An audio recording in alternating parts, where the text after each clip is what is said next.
भोर व वेल्हा हे तालुके पश्चिम घाट विभागात मोडतात. भात हे इथले प्रमुख पीक आहे. आत्मा विभागाच्या मार्गदर्शनाने पारंपरिक पद्धतीला बगल देऊन आधुनिक पद्धतीने भात शेती केली जाते. भात शेतीबरोबरच बांबू लागवडीस भरपूर क्षेत्र उपलब्ध असल्याने बांबूच्या पेऱ्यापासून रोपे तयार करण्याचे तंत्रज्ञान आत्मा विभागाने शेतकऱ्यांना दिले.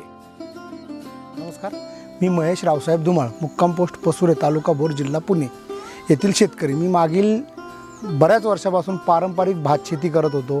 त्यानंतर गेल्या 5-10 वर्षामध्ये स्ट्रॉबेरी या पिकाकडे लक्ष घातलं, ते करायला लागलो.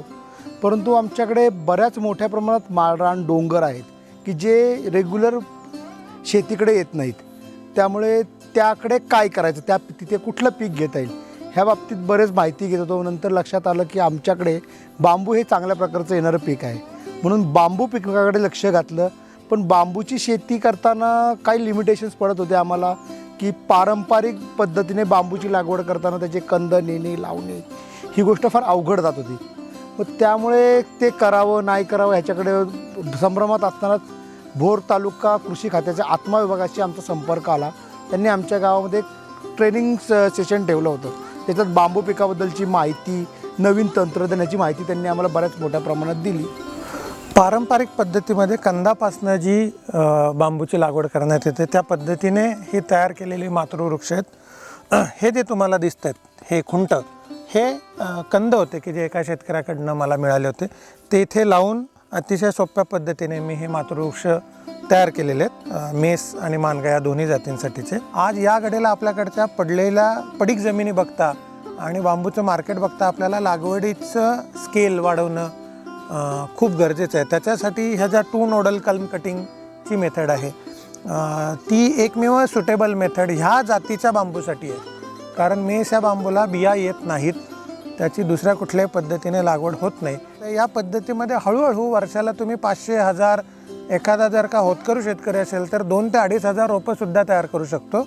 आणि मोठ्या प्रमाणावरती लागवडीखाली पडीक ज्या जमिनी आहेत, खाजगी जमिनी आहेत, त्या लागवडीखाली आणता येऊ शकतात. पश्चिम पट्ट्यात बांबूची लागवड मोठ्या प्रमाणात व्हावी यासाठी आम्ही कृषी खात्याकडून वेगवेगळ्या पद्धतीत अनुदान मिळवून शेतकऱ्यांना दिलेले. पण अनुदान देत असताना, बांबू लागवड करत असताना बांबूसाठी रोपांची कमतरता किंवा रोपं कमी पडत होती, रोपं मिळत नव्हती. ती रोपं मिळवून देण्यासाठी कृषी विभाग आत्मा भोर यांच्यामार्फत विशेष प्रयत्न करण्यात आले. म्हणून बांबू पीक करण्यासाठी जर त्यांचं जे प्रोत्साहन मिळालं त्या माध्यमातून आम्ही बांबू पिकाकडे लक्ष घातलं. मधल्या काळात त्यांनी जवळपास मागच्या वर्षीच म्हणता येईल आम्हाला केरळला घेऊन गेले बांबूच्या संदर्भातली माहिती घेण्यासाठी. तर तिथे गेल्यानंतर आम्हाला तिथे बांबूच्या ज्या व्हरायटी आहेत, आमच्याकडची जी बांबूची जात आहे त्या बांबूच्या जातीबद्दल माहिती मिळाली. त्या बांबूची रोपे कशी करायची, कारण आमच्या बांबूला बी येत नव्हतं, कंद लावावं लागत होतं. त्या बांबूची रोपं कशी करायची ह्याचं प्रशिक्षण दिलं.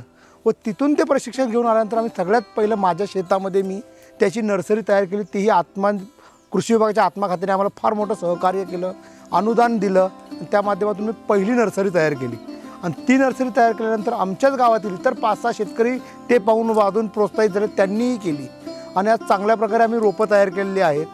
आता जर अशा प्रकारे रोपं सहज सोपी तयार करण्यात आली तर मला वाटतं की आमच्या भागातले जे पडीक डोंगर माळ आहेत ते सगळेच त्या माध्यमातून हिरवे होतील. बांबू पिकापासून चांगल्या प्रकारचं शेतकऱ्यांना उत्पादन मिळेल आणि त्यासाठी आम्हाला मोठ्या प्रमाणात आत्मा मदत करत आहे. कृषी तंत्रज्ञान व्यवस्थापन यंत्रणा म्हणजेच आत्मा हा कृषी विभागाचा आत्मा आहे असं म्हटलं तर काहीच वावगं ठरणार नाही. कृषी विस्ताराचं महत्त्वाचं काम आत्मामार्फत प्रभावीपणे सुरू आहे. त्यासाठी आपण शेतकऱ्यांचे विविध प्रात्यक्षिकं घेतो, शेतकऱ्यांचे अभ्यास दौरे आयोजन करतो, शेतकऱ्यांची प्रशिक्षणं घेतो आणि अशा विविध बाबींमार्फत आपण शेतकऱ्यांपर्यंत कृषी क्षेत्रातील विविध तंत्रज्ञानाचं शेतकऱ्यांपर्यंत प्रसार करत असतो. पुणे जिल्ह्यामध्ये भोर, वेल्हा आणि मुळशी ह्या 3 तालुक्यांमध्ये प्रामुख्याने डोंगराळ भागामध्ये बांबूची लागवड केली जाते. परंतु हे शेतकरी विखुरलेल्या स्वरूपात आहेत, त्यांना एकत्र आणण्याचं काम आत्मामार्फत केलं जाते. शेतकऱ्यांना येणारी महत्त्वाची अडचण म्हणजे बांबू रोपांची उपलब्धता. या अडचणीवर मात करण्यासाठी आत्मा पुणेमार्फत अभ्यास दौऱ्या व प्रशिक्षण यांचं आयोजन केलं गेलं होतं आणि यातून लाभ घेऊन शेतकऱ्यांनी स्वतःच्या शेतावर आता रोपवाटिकांची लागवड उत्कृष्टरित्या केली आहे.